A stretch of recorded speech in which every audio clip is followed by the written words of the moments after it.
Okay, तो चलो सबसे पहले जो बच्चे जुड़ रहे हैं उनको मैं आप लोगों के बारे में बताता हूँ और आप लोग को उनके बारे में बताता हूँ। पहले इस सेशन का मोटो क्या है वो डिसाइड कर लेते हैं कि देखो, ये कल आज एक डॉक्टर बन चुका है, मीन्स मेडिकल कॉलेज में ये एंट्री ले चुका है और फर्स्ट ईयर है इसका। बट इस सेशन का मोटो है कि जिस तरह आज से ठीक एक साल पहले कल्प परेशान था, उसी तरह आज बहुत सारे बच्चे लाखों में हजारों में परेशान हैं। कुछ बच्चे मेरे कांटेक्ट में हैं, कुछ बच्चे मेरे कांटेक्ट में नहीं हैं।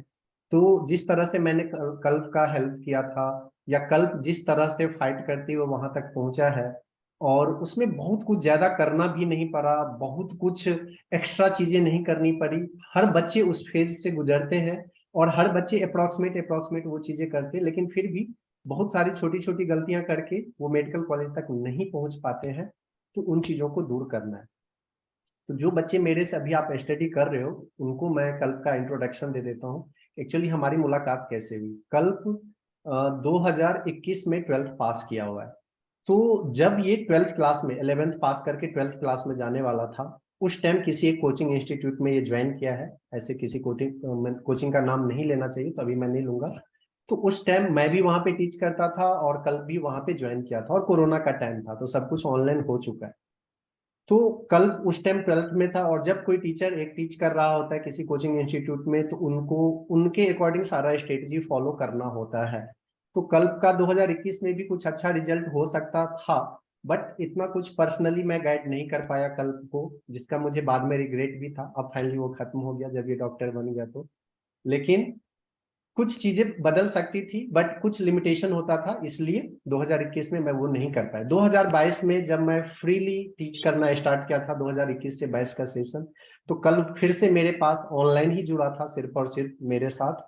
और मैं अगर इसके बारे में बताऊं तो ये कुछ ऐसा नहीं है कि बहुत एक्स्ट्रा टैलेंटेड बच्चा है, बचपन से जिला मतलब डिस्ट्रिक्ट टॉपर बनते आया है या स्टेट टॉपर बनते आया है, ऐसा कुछ नहीं है। इनके मम्मी भी साथ में है यहाँ पे। तो अगर मेरी बातों पे कई बार होता है कि टीचर गलत प्रमोट कर देते हैं आप यूट्यूब पे या इधर उधर, तो इसलिए पेरेंट्स को भी मैं साथ में लेके आया हूँ। क्योंकि जब कोई बच्चा एक सक्सेस करता है तो उसमें टीचर के साथ साथ पेरेंट्स का भी बहुत बड़ा हाथ होता है। जितना ज्यादा मेरा एफर्ट था, उतने ही साथ साथ उनकी मम्मी पापा का भी एफर्ट रहा है, स्पेशली मम्मी का। और मम्मी जब मेरे से कांटेक्ट में आती थी, बात करती थी वहां पे फोन पे, तो हम लोग एक दूसरे से डिस्कस करते थे। तो जितना मेरे साइड से सपोर्ट था, मम्मी का भी सपोर्ट था, तभी ये आज सक्सेस हो पाया। लेकिन बहुत सारे पेरेंट्स हैं जो कि अपने बच्चों पे भरोसा नहीं करते हैं, अपने बच्चे को ऐसा बोलो कि कॉन्फिडेंस वो लूज कर देते हैं, उनको ही खुद के बच्चे पे भरोसा नहीं रहता है, तो बच्चा का सक्सेस नहीं हो पाता है वहां से। तो इन सब चीजों के लिए आज मतलब आप लोगों के साथ लेके आया हूँ यहाँ पे। तो जैसा कि मैं बोल रहा था कि कल भी आप लोगों की तरह बिल्कुल एक एवरेज बच्चा था। ट्वेल्थ में 11th में जब ये था तो बहुत ही बुरा हाल था इसका। फिजिक्स से एक जो घबराहट होती वो इसके अंदर भी था। बहुत छोटी छोटी माइनर मिस्टेक करती थी। मतलब सोचो कि ट्वेल्थ क्लास में ये नीट का प्रिपरेशन कर रहा था, लेकिन वेक्टर जैसे चैप्टर में वेक्टर के सम में भी ये मिस्टेक करते थे, है ना कल, राइट। तो हाँ वो सर, छोटी छोटी बिल्कुल चीजें बिल्कुल। हर बच्चे करते हैं, और वो ये भी करता था वेक्टर जैसे चैप्टर में इसने भी मिस्टेक करा है।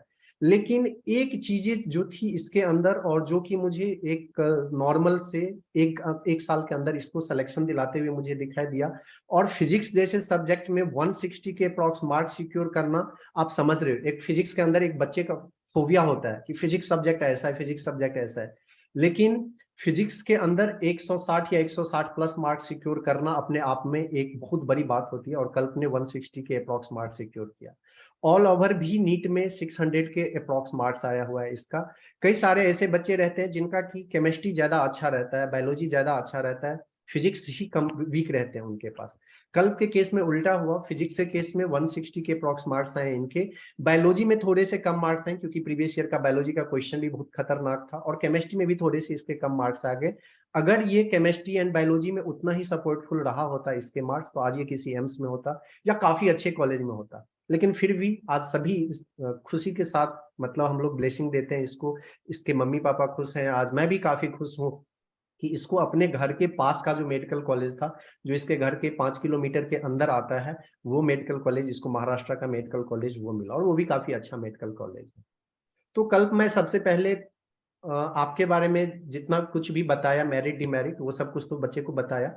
और मुझे जो आप में सबसे अच्छी बातें लगी थी वो ये लगी थी कि आप ओबीडियंट बहुत ज्यादा थे। स्टार्टिंग से जितना भी आपको बोला जाता था कि कल ये आप कर लेना, ये क्वेश्चन कर लेना, ये चैप्टर कर लेना, तो आपने, मुझे आज तक नहीं याद है कि आपने मेरे से कोई क्रॉस क्वेश्चन किया होगा कि सर ये क्यों करना है, कैसे करना है, ये तो मैं कर चुका हूं। मैंने बोल दिया और आपने वो कर लिया, राइट। दूसरी बातें, आपको ये विश्वास कहाँ से जनरेट हुआ मुझे नहीं पता। ना तो मैं आपका रिलेटिव हूँ, ना काफी ज्यादा कांटेक्ट में मैं आपके साथ रहा था, ना ऑफलाइन में आप मेरे साथ ज्यादा दिन रहे हो। बट फिर भी कहाँ से आपके पास ये विश्वास जनरेट हुआ था पता नहीं, लेकिन आप मुझे ब्लाइंडली फॉलो करते थे। क्योंकि मुझे आज भी याद है जब यूट्यूब पे लेक्चर चलते रहता था, 2-2 3-3 घंटा का कोई कोई मतलब सेशन हो जाता था, तो एक ही दो बच्चे बचते थे, एक उसमें कल्प जरूर रहता था, वो लास्ट तक लगा रहता था, बोलता था सर मैं अकेले करूंगा, लेकिन करता था। तो एक वो चीजें मुझे सक्सेस में, एक वो चीजें दिखाई दिखाई दी आपका कि कंसिस्टेंसी, आपने कभी झूठ नहीं बोला मेरे से। आपके 50 मार्क्स आए तो भी आपने मुझसे बोला कि सर 50 मार्क्स ही हैं, आपके 150 मार्क्स आए फिर भी आपने मुझे बोला कि 150 मार्क्स आए। जो भी आपको बोला गया उसने, वो आपने ब्लाइंडली फॉलो किया और फाइनली आपके पास आ गया। अब अच्छा, अब मैं आप लोग को बताऊं कि जब कल 2021 का एग्जामिनेशन दिया था, 2021 में नीट में, तो बच्चे 12th तक पढ़ाई करते हैं और फर्स्ट बार जब नीट में अपियर होते हैं तो मतलब एक अजीब सी चेंजिंग आती है वहां पे, एक्सपेक्टेशन कुछ और होता है। और वहां पे नीट के एग्जामिनेशन से निकलने के बाद ऐसा लगता है कि मतलब अभी सब कुछ खत्म हो गया। वैसे ही कल्प के साथ भी हुआ था। काफी एक्सपेक्टेशन के साथ कल्प भी 2021 नीट का एग्जामिनेशन देने के लिए गया था, जो कि सितंबर के मंथ में हुआ था। और ऐसा एक्सपेक्टेड नहीं था कि इतना खराब स्कोर आएगा कल्प का। एटलीस्ट सोचते थे कि कुछ तो, कोई कॉलेज तो मिल जाएगा, बीडीएस का कुछ मिल सकता है, कुछ तो मिल ही जाएगा कल्प के अकॉर्डिंग। बट बहुत खराब मार्क्स आया था उस टाइम। और उस टाइम सितंबर में एग्जामिनेशन हुआ था, अक्टूबर नवंबर काउंसलिंग होते, रिजल्ट आते आते काफी लेट होते होते, ये सब होते ऑलरेडी दिसंबर मंथ हो गया था। तो अभी पढ़ाई करना है नहीं करना है, पढ़ाई करना है नहीं करना है, ये कल्प को भी समझ में नहीं आ रहा है। और कल्प के साथ मम्मी बैठे हुए हैं, इनका जब मेरे पास कॉल आया था, तो मैं आपको देखो क्लियरली बताता हूँ, हो सकता है आपके पेरेंट्स के साथ भी ऐसा हो रहा हो, या जो पेरेंट्स मुझे आप देखेंगे बाद में, आप भी अपने बच्चे के साथ ऐसा ही फील कर रहे होंगी कि कल्प, कल्प के जो मम्मी है इनको भी यकीन नहीं था कि कल्प डॉक्टर बनेगा। Right ma'am? जब 2021 का एग्जाम दिया था कल्प और कम मार्क्स इसके आगे थे, तो आपको भी यकीन नहीं था कि कल्प अब 2022 में डॉक्टर बन जाएगा, है ना? तो जब मेरे से ये बात की हुई थी तो काफी घबराई हुई थी और ये पूछ रही थी मेरे से कि सर क्या कल्प डॉक्टर बन सकता है, क्या कल्प इस बार क्वालिफाई कर लेगा, क्या कल्प को ड्रॉप लेना चाहिए। और मेरा एक ही आंसर था कि आप टेंशन मत लीजिए, कल्प इतना बच्चा है, कि कल्प इतना अच्छा बच्चा है, क्वालिफाई करेगा नहीं करेगा इसकी तो कोई गारंटी नहीं लेता, लेकिन वो इतना अच्छा बच्चा है ना, उसको जो बोलते हैं पढ़ाई करने के लिए वो 100% पढ़ाई कर लेता है, वो 100% कंप्लीट कर लेता है, तो वो श्योरली क्वालिफाई करेगा, आप उसको एक चांस दे दो। और इनकी मम्मी का फिर फाइनल आंसर था, ठीक है सर, आपको अगर इतना कॉन्फिडेंस है, आप अगर मेरे बच्चे के लिए इतने कॉन्फिडेंटली बोल रहे हो कि इसको एक चांस दे दीजिए, तो मैं इसको एक चांस जरूर देती हूँ। अगर इसका हुआ तो भी अच्छा बात है, नहीं हुआ तो फिर हम लोग कुछ और सोचेंगे, लेकिन एक चांस तो इसे देना ही देना चाहिए। तो ये बात मुझे याद है जो कि हमारा स्टार्टिंग हुआ, और आप लोगों की ही तरह कल्प भी स्टार्ट किया था, और स्टार्ट करते करते काफी लेट हो चुका था, क्योंकि हाँ ना कंडीशन करते काफी लेट हो चुका था, नवंबर दिसंबर का मंथ ऑलरेडी आ चुका था। फिर जैसे आप लोग मेरे साथ पढ़ाई करते हो, मेरा हमेशा ही बहुत कम फी में बैच लॉन्च होता है हमेशा। तो प्रीवियस ईयर भी ऐसे ही कम फी में बैच लॉन्च हुआ था, 1000 रुपये में एक बैच लॉन्च हुआ था, 1000 या 1500 में। कल्प उसमें इनरोल था, और मेरे बैच के अलावा कल्प और कहीं पे भी इनरोल नहीं था, राइट कल्प? यस तो सर, मैं फिर बिल्कुल। कल्प को हैंड ओवर करता हूँ, पहले मैं थोड़ा सा बता देता हूँ। तो इनरोल नहीं था, और ये अच्छे से मेहनत करके पढ़ाई किया, और फाइनली कम से कम लास्ट के जो 3-4 महीने रहते, फिर दिसंबर जनवरी में उतने अच्छे से क्लास नहीं चल पाया, क्योंकि मेरा थोड़ा फ्लक्चुएशन था, मैं सही से क्लास नहीं लिया था। फिर मैं अनअकैडमी में शिफ्ट हो गया जनवरी में, फिर मेरे सेटअप होते होते फरवरी मंथ आ गए थे, मिड फरवरी से। लेकिन मिड फरवरी से हम लोग काफी अच्छे क्लास किए थे, अप्रॉक्सीमेट 1.5-2 घंटा डेली तो क्लास होता ही था। और कल जैसा कि मैंने बताया, हमेशा ही प्रेजेंट रह के कंटिन्यूअसली एफर्ट डालते रहा और सिलेक्शन ले लिया। तो मुझे जहां तक समझ में आता है कि कल्प भी उतने ही दिन मेहनत किए थे जितना आप लोग के पास टाइम है। लास्ट के 4 मंथ, 5 मंथ, 3 मंथ जो होते हैं, ये सबसे ज्यादा इंपॉर्टेंट रहते हैं। और मैंने भी पिछली बार इन लोगों को समझाया था, कल्प के बैच में और भी बहुत सारे बच्चे थे, इन लोगों को समझाया था कि इस स्टेप से हम लोग करते हैं। अब कल्प से पूछते हैं कि ये किस किस फेज से गुजरा है।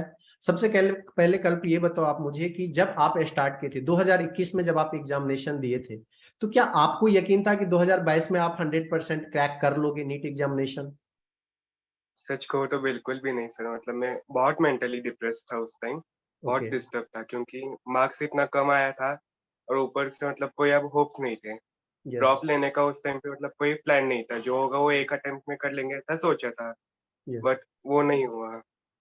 फिर मैंने इनफैक्ट आपसे 1 दिन तक बात भी नहीं की थी, मैंने आपको दूसरे दिन कॉल किया था यस। कि यस। ऐसा-ऐसा हुआ, मतलब मार्क्स अच्छा नहीं आया। फिर उस यस। टाइम पे आपने मतलब थोड़ी बहुत काउंसलिंग की थी, फिर रिजल्ट आने के बाद भी मतलब आपने समझाया था कि मतलब ड्रॉप ले लो। फिर उसके बाद जैसे-जैसे फिर पढ़ाई शुरू की, क्लासेस वगैरह शुरू हुई, फिर थोड़ा मतलब कॉन्फिडेंस आया कि ये चीज़ें पिछले पिछले साल मुझे नहीं आती थी, इसलिए यस। शायद मेरा मैं मतलब कहीं पे कम रह गया था। यस। बट इस साल आती है, इसलिए इस साल थोड़ा हो जाएगा ऐसा, मतलब होप्स बढ़ने लगे थे फिर।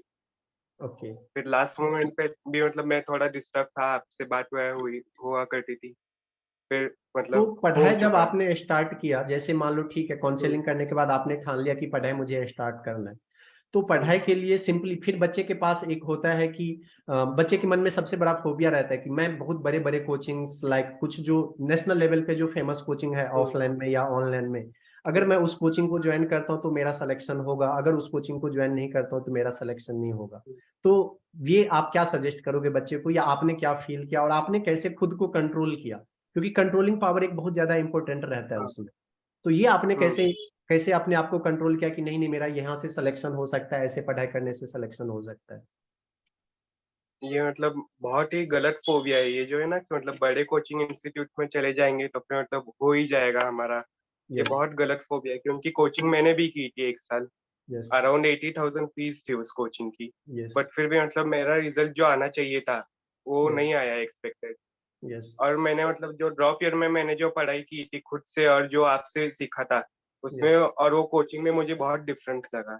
यस। तो मतलब ये एक बहुत रॉन्ग मोशन है कि कोचिंग करने से हो जाता है। वो ओके। जो कंटेंट हम जो पढ़ते हैं, जो कॉन्सेप्ट हमारे जितने क्लियर होंगे, वो मैटर करता है एग्ज़ाम में। यस। और जनरली फिजिक्स के अंदर बच्चे का बहुत बड़ा फोबिया रहता है, हमेशा बच्चे बोलते हैं कि कॉन्फिडेंस नहीं आता है, कॉन्फिडेंस नहीं आता है, सर क्या करे क्या करे। तो आप तो इतना अच्छा मार्क सिक्योर कर लिए, क्योंकि 150 प्लस अगर बच्चे क्रॉस कर जाते हैं फिजिक्स में, तो ऐसा माना जाता है कि वो फिजिक्स को वो गाइडेंस देने के लिए कैपेबल है, वो गाइड कर सकता है बच्चे को।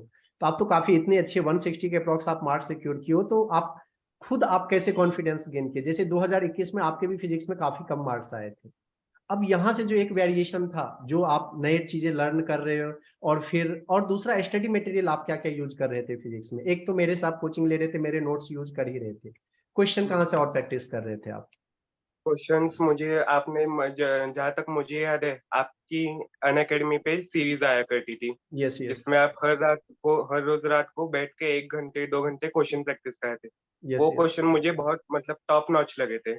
यस। वो यस। कॉन्सेप्ट भी क्लियर हो जाता था और जो कोई कॉन्सेप्ट मुझे समझ में नहीं आता था, वो क्वेश्चन्स के थ्रू क्लियर हो जाता था। और वो यस। क्वेश्चन्स मतलब वो ज़्यादा ईज़ी भी नहीं थे बट ज़्यादा टफ भी नहीं थे। वो सॉल्व करते-करते वो याद रह जाता था क्वेश्चन, ताकि यस। नेक्स्ट टाइम जब उस टाइप का क्वेश्चन्स दिखे, तो यस। ईज़िली सॉल्व हो जाएगा। यस। और जहाँ तक फिज़िक्स में कॉन्फिडेंस की बात है, क्वेश्चन प्रैक्टिस के बिना ना कॉन्फिडेंस नहीं आता। वो यस। मतलब यस। मैंने वो जो सीरीज़ आपने शुरू की थी क्वेश्चन प्रैक्टिस की, उसकी यस। वजह से ये बात मुझे पता चली।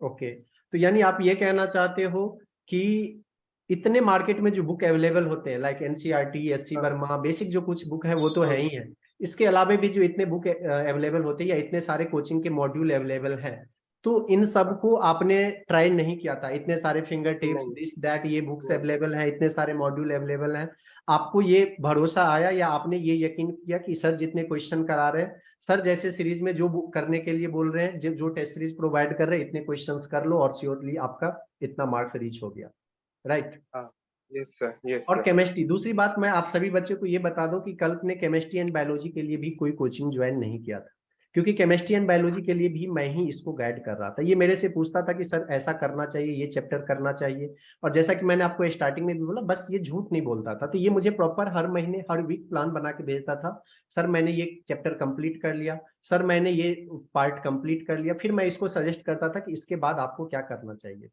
उस टाइम मेरे टीम में कुछ लोग हुआ करते थे, जब मैं किसी और कोचिंग में था प्रीवियस ईयर, तो मैं सिर्फ बता देता था कि इनका यूट्यूब लेक्चर आप जाके देख लो, यहाँ से आप क्वेश्चन अटेंड कर लो, और बायोलॉजी एंड केमिस्ट्री जो है ये फ्री ऑफ कॉस्ट कल्प ने किया था, राइट कल्प? तो जी सर, मुझे जो जी सही लगता है है। 2022 से 23 की प्रिपरेशन के लिए कल्प ने जो मुश्किल से कोचिंग या कंप्लीट प्रिपरेशन के लिए खर्चा किया होगा, जो एज ए फी आप बोल सकते हो, वो मुझे नहीं लगता है 10-15 हजार रुपए भी आपके खर्च हुए होंगे, राइट? बहुत बहुत ज़्यादा 10,000 से कम। 10,000 से कम खर्च हुआ।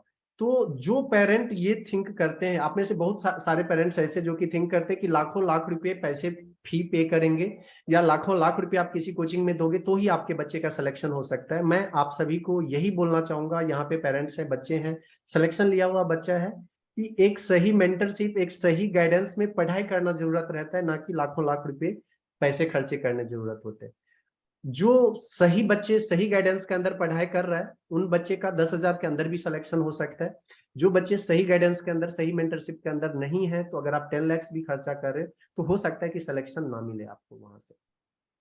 दूसरी बात है, मैं आपसे जानना चाहूंगा यहाँ पे कि कल जब प्रिपरेशन स्टार्ट किया था वहां पे, तो उस टाइम आपके मन में क्या आया था? मतलब जनरली क्या होता है कि पेरेंट्स ही बहुत कंफ्यूज रहते हैं, क्योंकि अभी इतने सारे हर जगह पे, छोटे से छोटे बड़े से बड़े जगह पे, हर जगह पे एक कोचिंग खुले हुए हैं वहां पे, ऑनलाइन में भी इतनी सारी अवेलेबिलिटी रहती है यहाँ पे। तो आपने कैसे अपने आप को समझाया, या आपने कैसे डिसीजन लिया ये कि कैसे आप अपने बच्चे को किसी के हैंड ओवर कर देते? क्योंकि एक ये बहुत बड़ा डिसीजन होता है।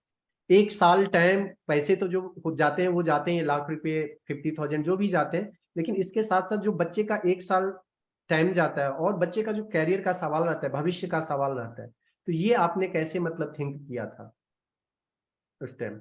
उसको हर बार जब भी कोई गाइडेंस की जरूरत रहती है ना, तो एज अ मेंटर वो आपको, मैं भी और वो भी आपको ही सोचता था, आपको ही पूछता था। और जब भी पढ़ाई करता था तभी भी कोई भी डिफिकल्टी आए, उसको जहाँ कहीं भी अटक जाता था, दिन हो रात हो मिडनाइट हो, वो आपको मैसेज करता था, डाउट्स पूछता था, हमेशा उसके डाउट्स क्लियर हो जाते थे। Yes ma'am. पहले तो वो बहुत ऐसे डिमोटिवेट हो गया था, डिस्करेज हो गया था, यस कर मैम। पाएगा या नहीं, क्योंकि हम लोग भी उसके ऊपर ट्रस्ट करे या नहीं करे, अभी और एक साल उसका वेस्ट होने दे या नहीं होने दे, ऐसे हमको लगता था। लेकिन जब आपसे बात की, आपने इतना हमको मोटिवेट किया कि नहीं कर लेगा वो, उसके अंदर जो क्वालिटीज आपको दिखी थी, उस भरोसे आपने हमको मोटिवेट किया, हमको भी एकदम करेज आ गया, फुल फ्लेज में पूरे एफर्ट्स लगाए फिर उसमें। ओके, तो मैम ये कहना चाहते हैं आप मतलब कि मुझे ज्यादा भरोसा था इसके ऊपर आप लोगों से, राइट? तो कहीं ना कहीं आप लोग भी, एक ऐसा टाइम था कि आप लोग भी डाउटफुल हो गए थे कि ये कर पाएगा या नहीं कर पाएगा बच्चे। और ये मैं उसके अंदर बताऊं, ये मैम बताऊं तो ये सिर्फ आपकी, मतलब आपके जगह लाखों ऐसे पेरेंट्स हैं आज जो कि खुद के बच्चे पे डाउट कर रहे हैं। ऐसे हजारों में पेरेंट्स हैं, मेरे पास भी अभी भी कुछ बच्चे स्टडी कर रहे हैं मेरे साथ, जिनके पेरेंट्स ही डाउट करते हैं कि ये कर सकता है, नहीं कर सकता है बच्चा, तुमसे क्या होगा, कभी बोल भी देते हैं उनको गुस्से में। तो मैं आप सभी पेरेंट्स से आज रिक्वेस्ट करूंगा, और इन लोग के साइड से भी, कि ऐसे आप कभी बच्चे पे नहीं, बच्चे को नहीं बोलिए या बच्चे को नहीं करें। अगर आपको अपने बच्चे के बारे में जानना है, तो जो एक आप जिस टीचर के पास हैं वो, या जो उनका मेंटरशिप है, आप उनसे जरूर एक बार कांटेक्ट करें। क्योंकि शायद अगर हो सकता था कि अगर कल के मम्मी पापा नहीं कांटेक्ट किए रहते मेरे साथ उस टाइम, तो आज कल किसी और डायरेक्शन में चला गया होता। और होता क्या है कि लाइफ में जब कोई किसी भी चीज को कोई ड्रीम कर लेता है, कोई किसी एक डायरेक्शन में जाने का थिंक कर लेता है, और वो चीजें वो अचीव नहीं कर पाता है, तो फिर लगता है इतना कॉन्फिडेंस उस इंसान का लो हो जाता है कि वो सोचता है कि मैं और लाइफ में कुछ कर ही नहीं सकता हूँ। मैं कई सारे ऐसे बच्चे को देखता हूँ जिनसे कि मिलता हूँ, वो काफी अच्छा बच्चा रहता है, लेकिन गलत डायरेक्शन में जाके गलत मिसलीड होके वो सिलेक्शन नहीं ले पाते, और फिर वो बच्चे इतने कॉन्फिडेंस लूज कर गए होते कि उनको लगता है कि मैं अब और कुछ नहीं कर सकता हूँ लाइफ में। ऐसा गिरा रहता है कि बच्चे सोचते हो कि सर मैंने तो इसमें भी नहीं करा, उसमें भी नहीं करा, मैं अब लाइफ में कुछ कर ही नहीं सकता हूँ। और फिर उसके पेरेंट्स भी उस पर प्रेशर बनाते हैं कि तुम तो ये भी नहीं किया, तुम तो ये भी नहीं किया, अब ये ऐसे कैसे हो जाएगा वहां पे। तो आप क्या कहना चाहेंगे मैम उन लोगों के लिए, क्योंकि आप एक पेरेंट हैं, तो आप इन चीजों को काफी अच्छे से फील किए हैं, और आज जब आपके बच्चे आपके साथ हैं तो आपको कितनी खुशी हो रही होगी ये आपको ही पता है। तो उन पेरेंट्स के लिए आप क्या कहना चाहेंगे? उसको सबसे पहले तो उसका ड्रीम था कि मैं एमबीबीएस में ही एडमिशन लूंगा, अगर लूंगा तो मेडिकल में। यस। हम लोगों ने उसको जब 2021 में जब कम मार्क्स आए तो उसको ऑप्शंस, अदर ऑप्शंस थे कि BDS ले लो या BHMS या और भी कोई कोर्सेज आप ज्वाइन कर सकते हो। तो वो उसको उन कोर्सेज में इंटरेस्ट नहीं था, उसको करना था तो MBBS ही करना था, ये उसका ड्रीम था। यस और 1 साल और स्पेयर करके और फिर वापस अगर इससे भी लोअर मार्क आएंगे तो क्या होगा, ये सोच के मैं डर जाती थी। ओके ओके उसको और 1 साल की जो ऑलरेडी जो मार्क आए उससे भी अगर कम मार्क आएंगे तो कैसे कर पाएगा, वो और टूट जाएगा, ये मेरे को डर था। यस और हर माँ बाप जैसे अपने बच्चे को बहुत ब्लाइंडली प्यार करते हैं, वैसे हम लोग भी हमेशा मतलब उसकी हर चीज, हाँ उसकी हर हाँ में हाँ मिलाना हमको, हमें, लेकिन उससे उसका नुकसान ना हो जाए, ये बहुत डर था हमको।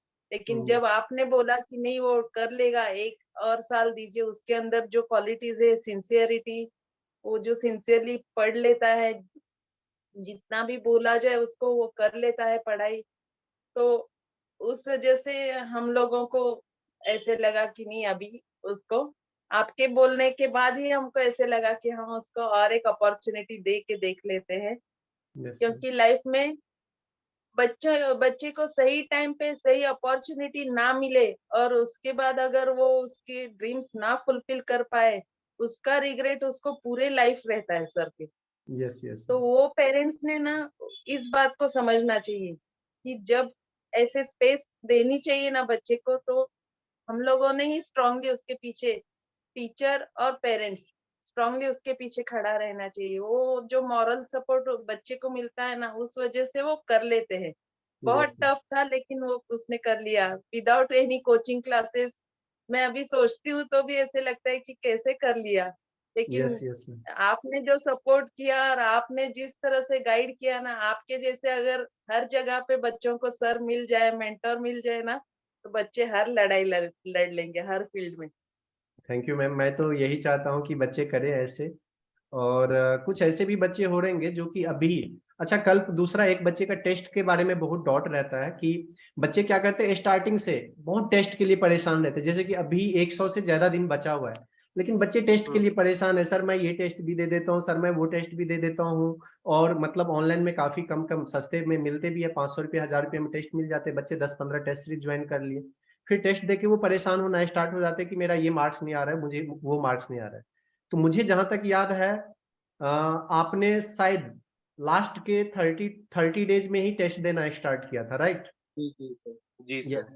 लास्ट और कर इतना कुछ नहीं किया था कि आपने ऐसा नहीं किया था कि आपने कितने जगह के टेस्ट परचेज किए थे, और कितने, नाम नहीं बताने बट मैं ये ऐसे पूछ रहा हूँ, आपने कितने जगह के टेस्ट परचेज किए थे और क्या कितने जगह से आपने टेस्ट दिए थे?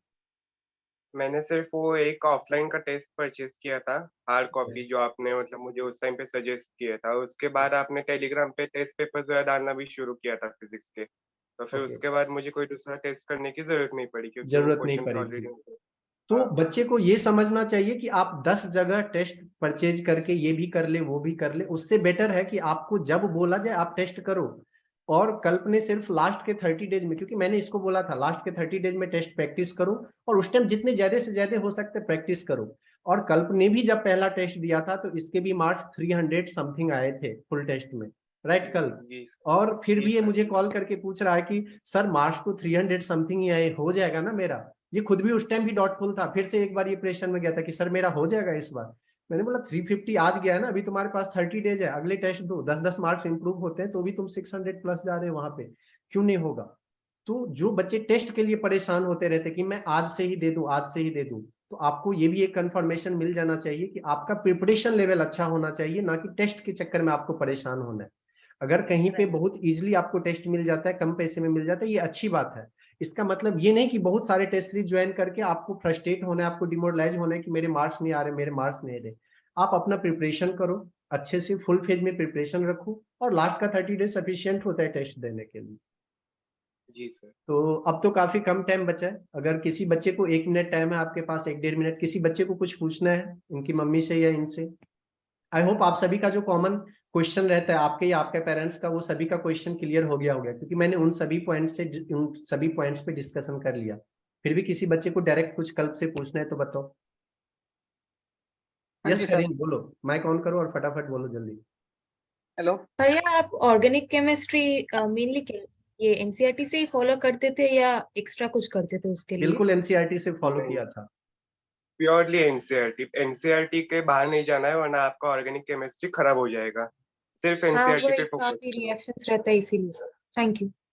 देखो अगर ये सब मतलब कुछ भी, ये एक्चुअली जनरल डिस्कशन है, तो अगर मैंने आपको पहले भी बताया था कि बायो के लिए, केमिस्ट्री के लिए, फिजिक्स के लिए, तीनों को लिए गाइड मैंने कल को मैंने ही किया था, और मैंने एक ही इंस्ट्रक्शन इसको दिया था कि मुझे तुमसे 720 में 720 मार्क्स नहीं चाहिए, तो बायोलॉजी एंड केमिस्ट्री के लिए जितना टाइम्स कर सकते हो, मैंने बोला था जितना टाइम्स कर सकते हो एनसीईआरटी को करो, बट इधर उधर ज्यादा भागना नहीं है, ठीक है? तो वो आपसे हो जाएगा। और किसी का कुछ जनरल क्वेरी? भैया हाँ जी सर। बोलो जल्दी। जी फिजिकल केमिस्ट्री सर के मेरा लिए ये है ना, क्वेश्चन बोलो आप बोलो। जल्दी बोलो किसी का जो क्वेरी है, माइक ऑन करो और जल्दी बोलो। फिजिकल केमिस्ट्री का क्वेश्चन एनसीईआरटी बेस्ड करना रहता है या फिर कहाँ से करूँ क्वेश्चन फिजिकल केमिस्ट्री की? फिजिकल केमिस्ट्री के लिए आपको क्वेश्चंस किसी भी कोचिंग के मॉड्यूल्स ले लो, या फिर प्रीवियस ईयर क्वेश्चंस जो है पहले उनको सॉल्व करो। अभी आपके पास टाइम थोड़ा सा कम है, 100 डेज के अंदर है, तो फिर आप पहले प्रीवियस ईयर क्वेश्चंस पे कमांड बनाओ। उसके बाद अगर आपके पास टाइम बच जाता है तो फिर आप जो टेस्ट सीरीज है जो भी सॉल्व करेंगे चैप्टर वाइज या फिर फुल टेस्ट सीरीज, उसमें से आपका बचा कुचा जो कुछ भी है वो कवर हो जाएगा।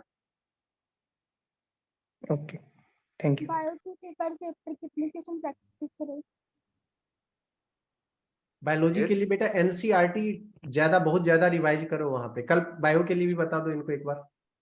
बायोलॉजी के लिए आपको एनसीईआरटी के नोट्स या कुछ भी नहीं बनाए, जितना भी आपको टाइम मिलता है आपको बैठ के सिर्फ उसको पढ़ना है एनसीईआरटी को।